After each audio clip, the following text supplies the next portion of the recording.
Senhor nosso Deus, nosso Pai eterno, santo, nosso Pai fiel, verdadeiro, nosso Pai de graça, de amor, de misericórdia, nosso Pai de compaixão, nosso Pai de perdão, nosso Pai que cuida de nós, que nos sustenta, nosso Pai que nos fortalece, nosso Pai que fala conosco, nosso Pai que nos livra da mentira, da falsidade, mas que também nos dá o poder de decidir.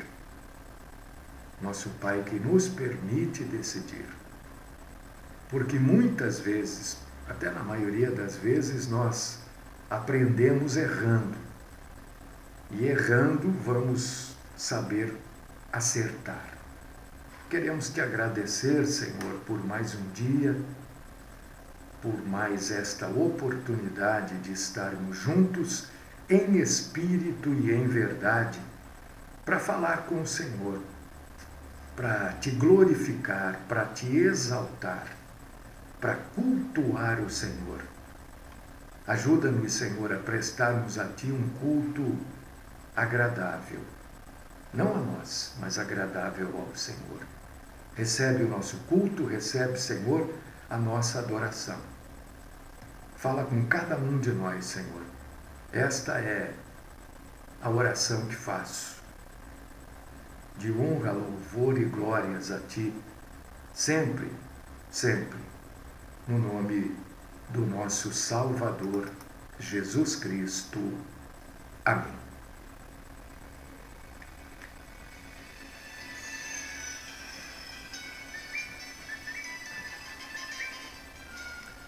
Meus queridíssimos irmãos e irmãs, pessoal que está chegando agora aí, né?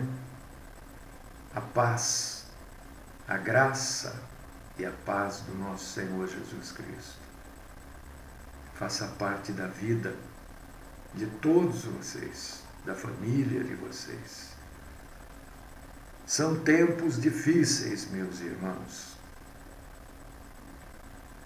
E é bom nós termos na consciência de que não haverá melhoras. Ah, pastor, então a gente vai desanimar. Não, a Bíblia diz exatamente isso que eu acabei de falar. E a Bíblia diz para a gente não desanimar. Né? O desânimo não faz parte da vida do cristão. Às vezes a gente está meio abatido, meio triste, mas é algo que passa, né? Então temos sempre em mente de que, abre sua Bíblia aí, 2 Pedro, capítulo 3,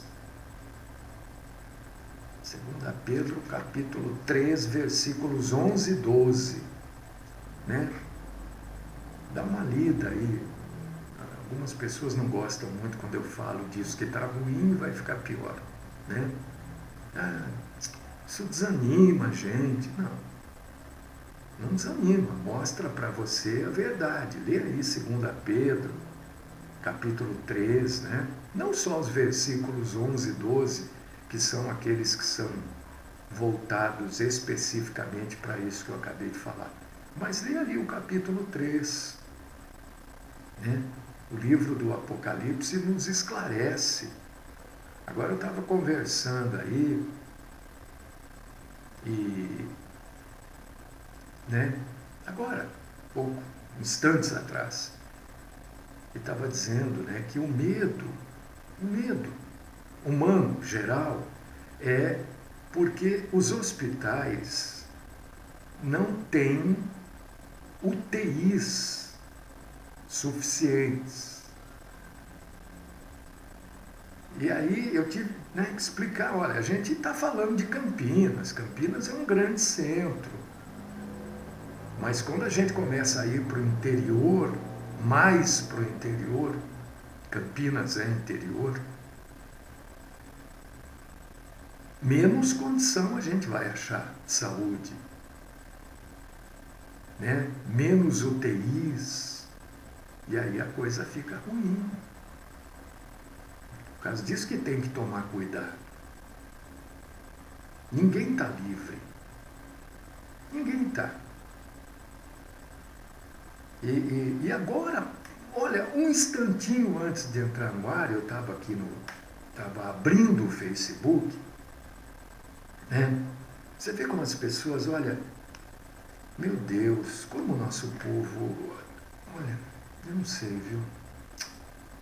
O que desanima não é saber que está ruim e vai ficar pior. O que desanima é a ignorância, né? Eu, às vezes, chego ao limite de falar que a pior droga que existe, a maconha, é horrível. Claro que é. Ninguém está dizendo que não é. A cocaína, a heroína, essas drogas, o crack, essas drogas todas são coisas terríveis que escravizam o homem, né? Arrebentam com o sujeito, com o físico, com a alma do sujeito, arrebenta com famílias. Ninguém está dizendo o contrário. Mas a pior droga que existe é a ignorância. Não estou dizendo que as outras drogas ilícitas ou lícitas não são ruins, não é isso que eu estou dizendo. Eu estou dizendo que a pior delas é a ignorância. Porque se o sujeito não for ignorante, ele não vai se envolver com droga. Se ele for uma pessoa com condição de pensar, definir, entender, não vai se envolver com cocaína, né? Não vai fumar maconha, não vai viver aí alcoolizado. É a ignorância que leva as pessoas até aí. Entendeu o que eu estou dizendo? Então, eu abri o Facebook, e assim, quando a gente abre, né, eu abri para colocar no ar aqui, para deixar pronto, para na hora da oração só dar um toquezinho ali. Aí tinha um irmão, não me lembro o nome dele, ele escreveu assim, o que a gente aprende, ou muito parecido, né, é que esse coronavírus mostra, dentre outras coisas, né, que essas igrejas não curam ninguém. Nossa, aí veio aquela avalanche de cacetadas em cima do irmão. Mas o irmão não escreveu que é porque ele não conhece Deus. Porque o irmão não escreveu que Deus não cura. Ele está dizendo que as igrejas não curam. E ele está errado? Não, ele está certo. Realmente a igreja não cura ninguém. Não cura ninguém. Cadê essas igrejas aí que falavam aí? Tragam os doentes, os enfermos. Cadê elas? Quem? Elas curaram alguém? O irmão está certo. Aí vem aquele monte de ignorante que não entendeu o que o irmão escreveu, não entendeu por ignorância, por não ler direito. E é porque ele não falou de Deus. Eu tive que escrever lá. Olha, ele não se referiu a Deus, ele se referiu às igrejas. Ninguém está dizendo que Deus não cura. Ele está dizendo que as igrejas não curam. Essas igrejas e essas pessoas que prometiam curas aí, por que eles não curam? Né? Eu sempre falei aqui, gente, se você me ouve, há um ano você já ouviu falar isso não sei quantas vezes. Essas pessoas que dizem que tem o dom da cura, o dom de milagres. Olha, eu sempre falei, olha, por que vocês não vão nos pronto-socorros e fazem as curas lá, os milagres lá? Toda hora chega um baleado, esfaqueado, com ataque cardíaco. Toda hora. Se você tem o dom da cura e do milagre, não fica confinado dentro de um prédio. Vai lá no pronto-socorro, vai nas UTIs do hospital. Eu sempre falei isso. Por que eles não fazem isso? Por que eles só curam dentro, ou curam nada, né? Dizem que curam dentro dos seus prédios. Olha, hoje é noite de curas e milagres. Hoje é noite. Por quê? Se eu sei que eu posso curar alguém, eu vou em busca desses alguém que eu posso curar. Eu vou atrás. Não é assim? Irmão Edjalma, você sabe que você pode curar, o que você faz? Quem é que está doente aí? Eu vou lá. Onde que é? Eu vou. E é isso que o irmão escreveu, que é tudo mentira. É para ganhar dinheiro mesmo. Por causa disso que eles estão desesperados para que as igrejas, olha, é o Estado interferindo. Não está interferindo em nada. Eu estou orando aqui, estou pregando o Evangelho. Ninguém veio aqui falar para mim, para! Não. Eu só não posso e não devo, por uma questão de responsabilidade e também por uma questão de amor ao próximo, eu não posso estar aí perto de vocês. E nem vocês perto de mim. Mas é por amor que nós estamos aqui. Ninguém me pediu. Eles estão loucos para que as igrejas sejam abertas para voltar a ter dízimo, para voltar a ter oferta. É isso. Podem ter certeza que é isso. A maioria delas, todas, claro que não. Tem igrejas sérias, é óbvio que tem. Mas, infelizmente, são muito poucas as igrejas sérias. A maioria é para enriquecer os donos. Mas não é sobre isso que eu quero falar. Eu gostaria de estar falando para um monte de pastor, apóstolo, missionário, bispo, reverendo. Gostaria de estar falando para eles. Não ouvem esse tipo de coisa, eles não veem. Mas eu gostaria de falar para eles isso que nós vamos falar aqui hoje. Porque eles precisam muito disso.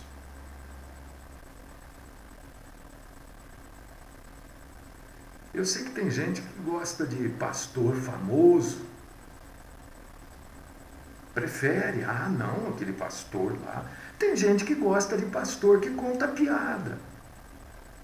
Né? O sujeito vai fazer o culto a Deus e fica contando piadinha. Tem gente que gosta, ora. Eu prefiro pregar o Evangelho. Tem gente que não gosta de quem prega o Evangelho. Tem uns que gostam daqueles que são famosos, que contam piada, né? Que fazem gracinha. Cada um vai responder a Deus por aquilo que faz. O tema hoje nosso é arrependimento. Arrepende-te. Arrependa-se. O que quer dizer arrepender-se para o cristão? É voltar para Jesus. Não se esqueça que você é de Jesus. Voltar não é aquela coisa melancólica. Não se esqueça que você é de Jesus. Não se esqueça e permita-se ser purificado diariamente pelo valioso sangue do nosso Senhor. Atos, capítulo 3, versículo 19. As pessoas leem Atos. Aliás, eu queria saber, meu Deus. Bom, deixa para lá, eu não vou entrar nesse assunto, porque senão não vou conseguir levar a mensagem aqui.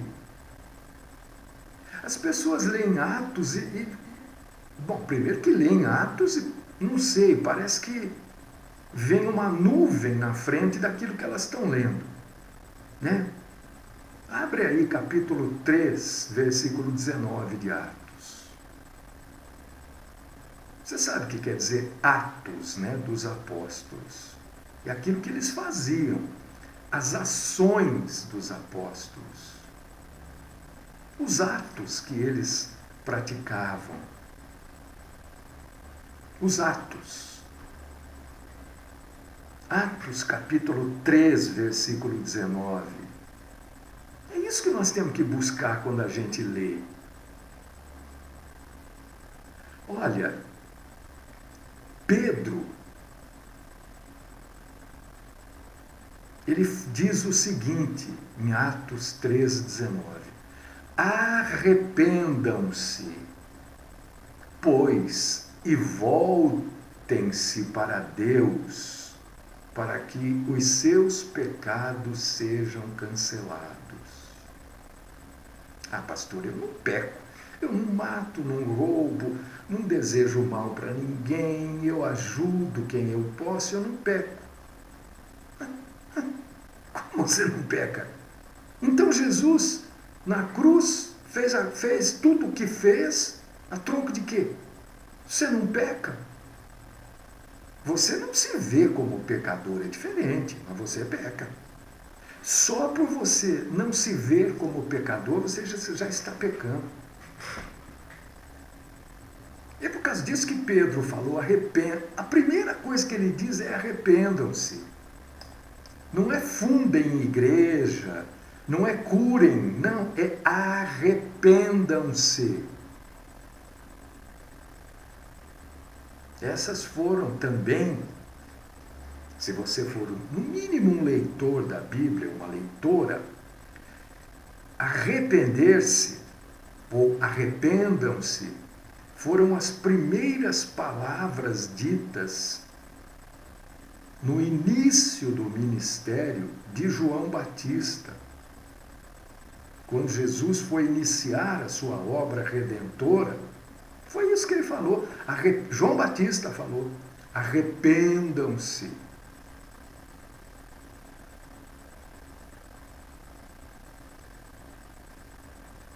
E esta foi também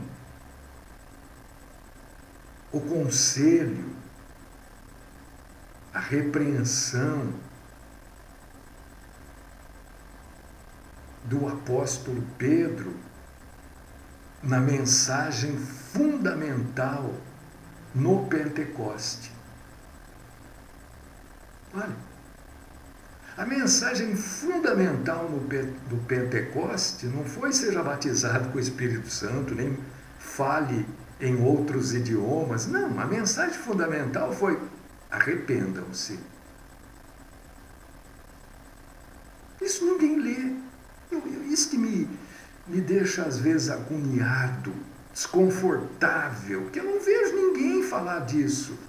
É porque tem que orar em línguas, porque tem que curar, porque tem que fazer, porque tem que pegar serpente, porque tem que expulsar. Eu não vejo ninguém falar em arrependa-se. Foi isso que Pedro falou, foi isso que João Batista falou. E para nós, arrependimento, irmão, irmã,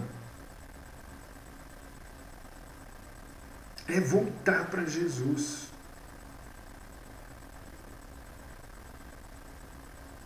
É voltar para Jesus. Eu gostaria de estar aqui com um monte de gente na minha frente, não para ter público, não é isso. É para poder perguntar para esse montão de gente o que é voltar para Jesus para vocês. Eu tenho certeza, irmã Beth, eu tenho certeza que a maioria ia falar um monte de coisa que não é. E eu gostaria de estar dizendo para essa maioria o que eu vou dizer para vocês. O que é voltar para Jesus? A maioria fala, é voltar para a igreja. Igreja não é Jesus. Igreja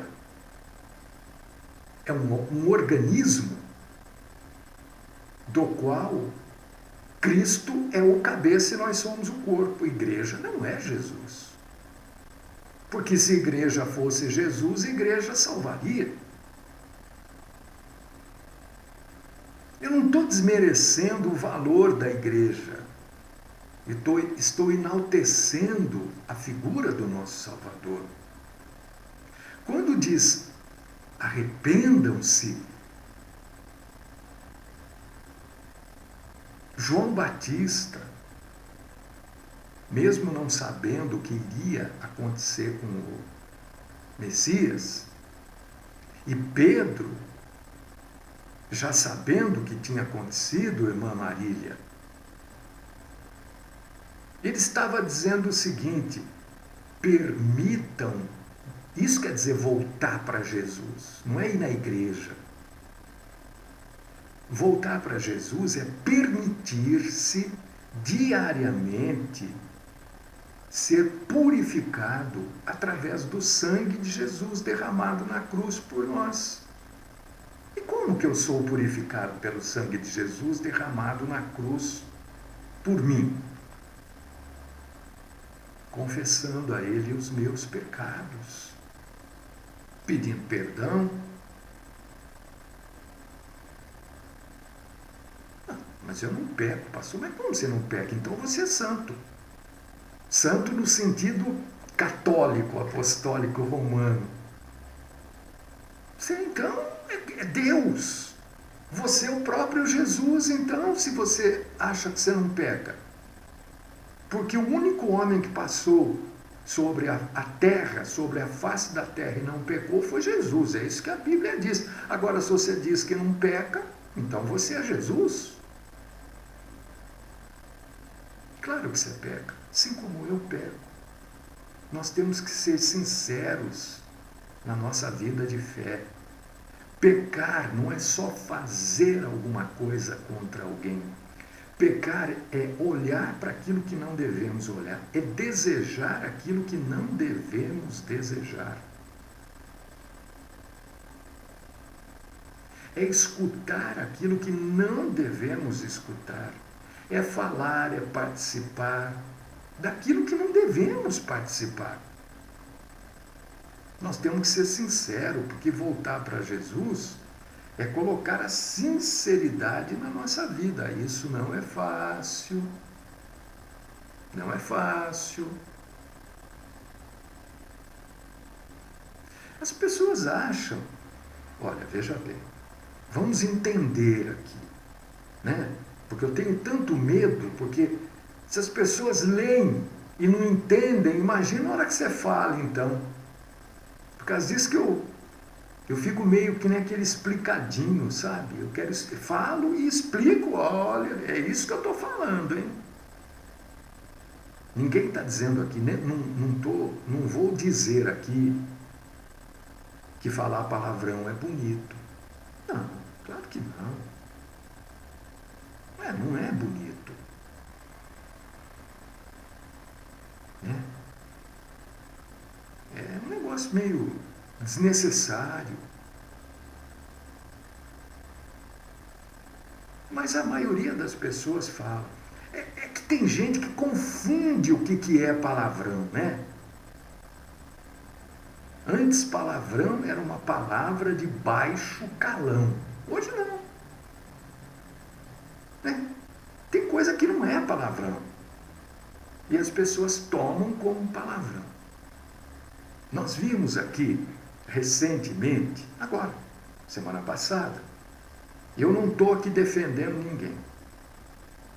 Eu só quero mostrar para vocês, através disso que eu estou falando, né, como o nosso povo é fraco de entendimento. E como é facilmente manipulado. Por causa disso que esses donos de igreja ficam arquimilionários nesse país. Eu vou mostrar para vocês aqui. Não estou defendendo, mas eu vou trazer um exemplo, né? Houve um caso aí no governo e o governo foi obrigado a tornar público o vídeo de uma reunião ministerial. Lá só tinha ministro, secretário, parece, não tenho certeza, parece, eu nem vi o vídeo completo. Parece que tinha 26 pessoas, ou 36, não sei. Tinha lá todos os ministros e secretários. E o mandatário maior desse país, aquele que foi eleito,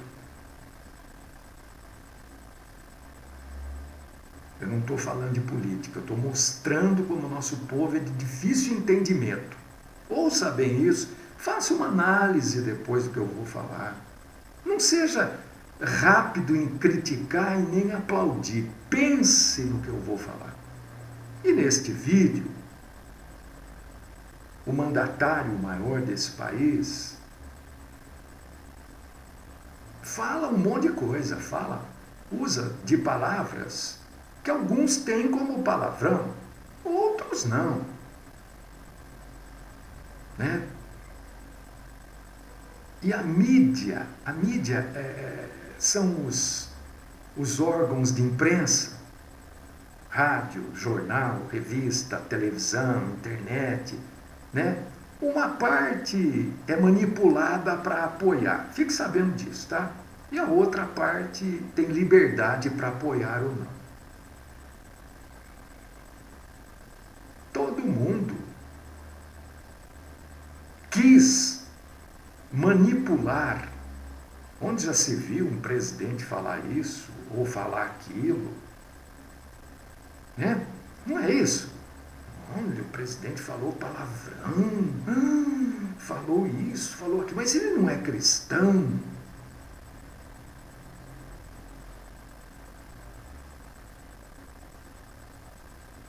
Todo mundo ficou horrorizado, porque foi mostrado um vídeo de uma reunião ministerial. Aquilo não era para o povo, aquilo era uma reunião de trabalho. Se nessa reunião de trabalho foram ditos palavrões, foram colocados alguma posição particular, né? Às vezes o ministro tem uma posição lá. Eu entendo que deveria ser assim. É a posição dele. Nós temos liberdade de falar o que a gente quer. Imagine você, nos últimos 30 anos, o que foi tramado nessas reuniões que nós não víamos o vídeo. Você viu o vídeo dos últimos 30 e poucos anos de governo? Você viu os vídeos das reuniões ministeriais? Talvez não tivessem um palavrão, mas o que foi tramado ali, hein? O que foi conversado, o que foi acertado ali? Quanta propina! Mas não teve um palavrão. É possível que não tenha tido um palavrão. Mas quanto povo foi roubado, foi colocado abaixo de cocô de cachorro. Mas ninguém pensa, ninguém fala isso. Todo mundo fala do palavrão ali. Eu não estou apoiando o palavrão. Não estou apoiando o presidente, não estou apoiando ninguém, só estou falando, levando você a pensar. Imagine aquelas reuniões dos outros presidentes, da presidenta, de outros lá atrás. Volta lá, no Collor, no Fernando Henrique da vida. Talvez não tenha tido um palavrãozinho, mas quanta trama aconteceu ali dentro. Mas ninguém pensou.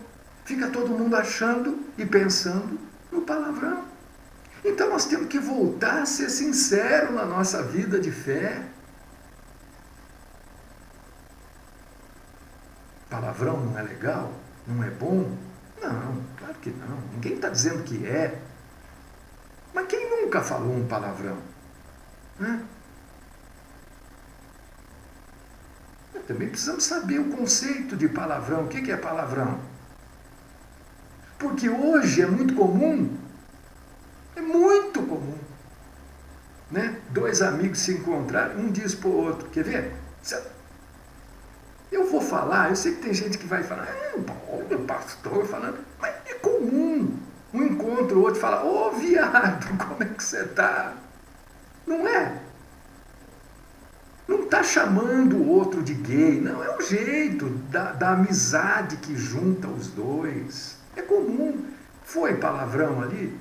Ou foi simplesmente uma expressão? A nossa pureza tem que ser junto a Deus. Porque é com Ele que nós temos comunhão. Nós precisamos nos arrepender dos nossos pecados. E falta de entendimento das coisas é pecado. Porque se a gente não entende perfeitamente as coisas, nós vamos pecar.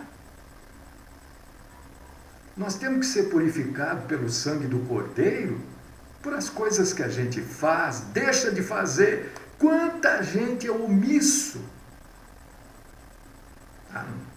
Mas comigo, deixa aí. Quanta gente peca por omissão. Porque deveria falar, deveria fazer, deveria agir e... Não, eu não vou fazer nada, não vou me envolver. Gente, isso tudo aqui, tudo isso que você está vendo, tudo isso que você conhece, Deus foi tão bom comigo, né? Que eu tenho agradecido muito a Deus. Porque Deus me permitiu conhecer quase o Brasil inteiro, quase o Brasil todo, né? Deus me permitiu ver a floresta amazônica. Deus me permitiu atravessar o Atlântico.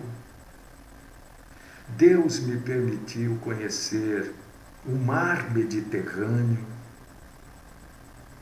Bom, enfim, Deus me permitiu tantas coisas e tudo isso vai desaparecer. Mas foram coisas lindas que eu já vi. E coisas lindas que eu ainda posso ver ou não. Mas tudo isso vai desaparecer. Isso é muito pouco. Isso não é nada perante a nossa comunhão com Deus, perante este arrependimento que deve fazer parte da nossa vida todos os dias. Este entendimento das coisas além daquilo que querem que a gente entenda. Porque se você for entender só conforme os noticiários de televisão passam para você, irmã Luzia, você vai entender o que eles querem que você entenda. Você vai apoiar quem eles querem que você apoie. Você vai ficar contra quem eles querem que você fique contra. E eles apoiam ou criticam aquilo que é conveniente para eles. Eu já falei aqui, vou repetir, porque eu não tenho nenhum problema em falar e ninguém consegue provar o contrário do que eu estou falando. Os órgãos de imprensa apoiam ou são contrários àqueles que não colocam dinheiro em publicidade dentro deles. Pronto, é simples. Quando o governo, entenda isso, e quem está falando aqui é quem já esteve nesse meio. Quando você vê alguém falando mal de um prefeito, de um governador, de um, sei lá, é porque dentro daquela empresa jornalística não está entrando dinheiro de publicidade do governo. Porque se entrar, imediatamente eles param de falar. Podem até não falar bem, mas não falam mal. É assim que funciona. Quando uma televisão começa a falar... É o tal do... Aquele negócio lá que incomoda a gente. Incomoda você também, né? Telemarketing. Isso é uma chatice, hein? Vou dizer uma coisa para vocês. Esses telemarketing é uma chatice. Enfim, irmãos, isso tudo é muito pouco. Essa gente se prende a coisas insignificantes aos olhos de Deus, Marisa, Elis. Essas coisas aos olhos de Deus não são nada. Porque se você ler ali onde eu sugeri a sua leitura, 2 Pedro, capítulo 3, versículos 11 e 12, você vai ver o quê? Que tudo isso vai desaparecer. Tudo isso vai sumir. Que os céus serão desfeitos pelo fogo, os elementos se derreterão. Quando diz os elementos, o que está sendo dito aqui? Talvez você não é obrigado a saber. Claro que não. Você sabe quando diz aqui, os elementos se derreterão? O que está dizendo aqui? Quer ver só? Espera aí que eu vou achar aqui para você. Só um segundinho. Aqui, achei, ó. O que Pedro está dizendo aqui, quando ele diz: naquele dia os céus serão desfeitos pelo fogo, 2 Pedro 3, 11 e 12, e os elementos se derreterão pelo calor. Ele está dizendo que os átomos, os nêutrons, prótons, elétrons, vão se desintegrar. E toda a Terra, toda a matéria é constituída por isso. Átomos, prótons, nêutrons, elétrons. Se tudo isso vai se desintegrar, não vai existir mais nada. E aqueles que não se arrependem vão passar pelo juízo de Deus, farão parte dessa desintegração.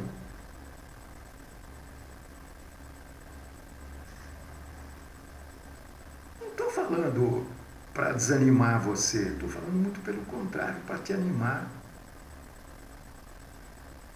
Abra aí Apocalipse, capítulo 9, versículos 20 e 21. O restante da humanidade que não morreu por essas pragas, nem assim se arrependeu das obras das suas mãos, dos seus assassinatos, das suas feitiçarias, da sua imoralidade. Gente, a imoralidade sexual está um negócio terrível.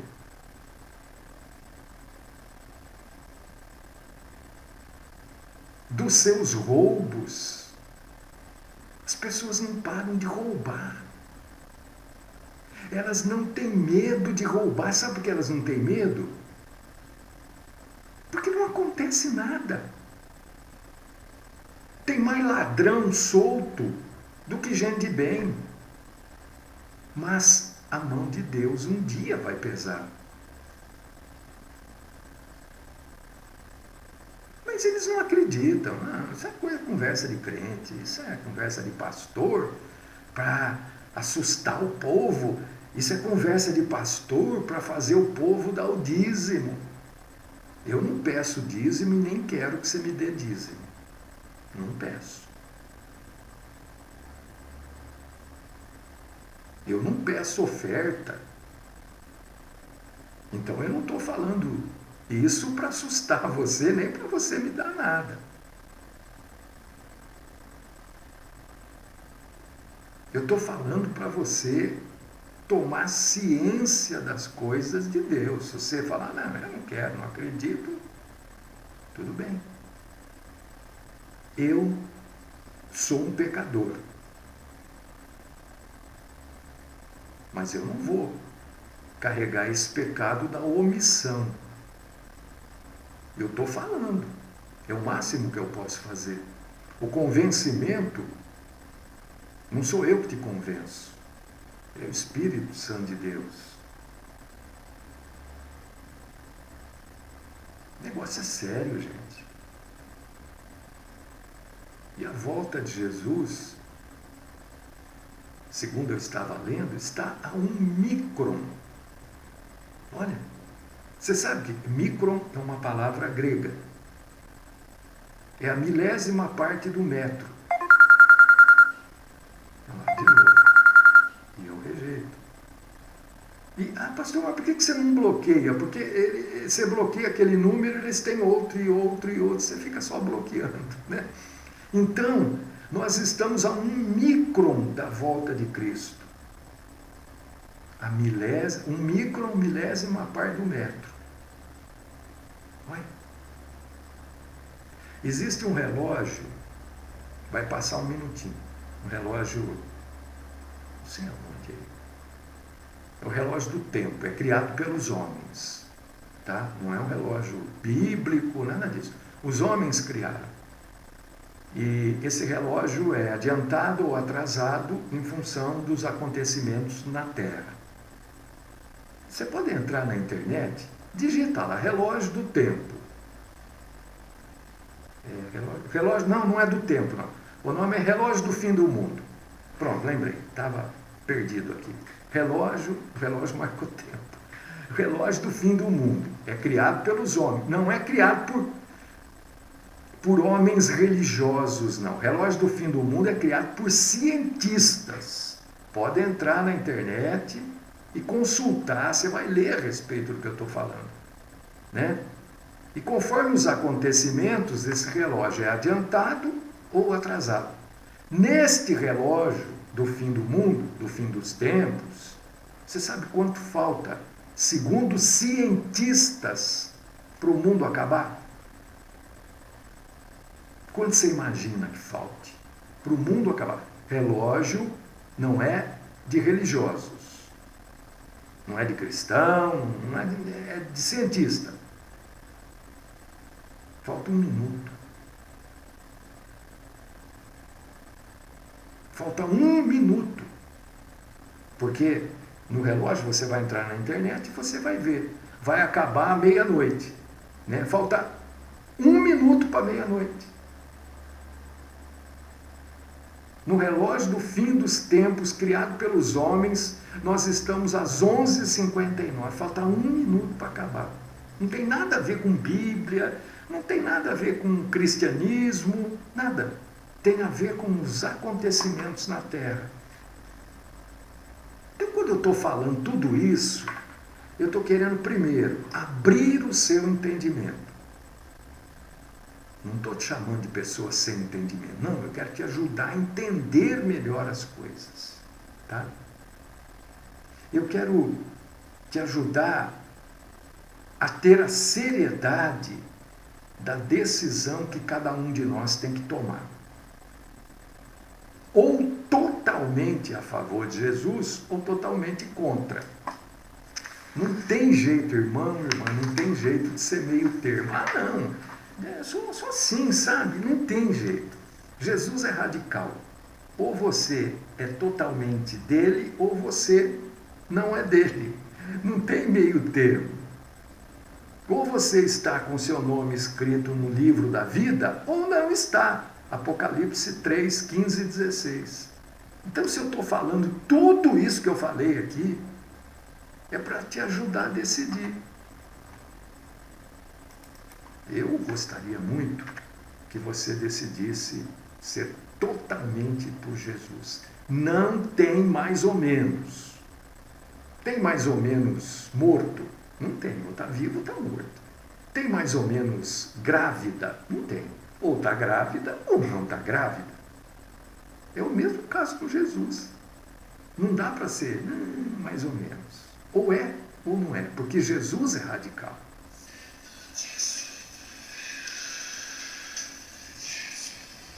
Deus querido, Pai Todo-Poderoso, ajuda-nos a nos arrependermos, buscarmos o Teu perdão e sermos lavados, purificados pelo sangue do Senhor derramado na cruz do Calvário. Ajuda-nos a termos os nossos pecados cancelados pelo Pai. Atos 3:19 foi a primeira palavra de evangelismo do apóstolo Pedro. Arrependam-se. E a primeira palavra dita por João Batista no início do ministério dele: arrependam-se. E é isso que eu falo hoje para nós. Nós precisamos nos arrepender. Esta é a oração que faço no nome do Cristo Jesus. Amém.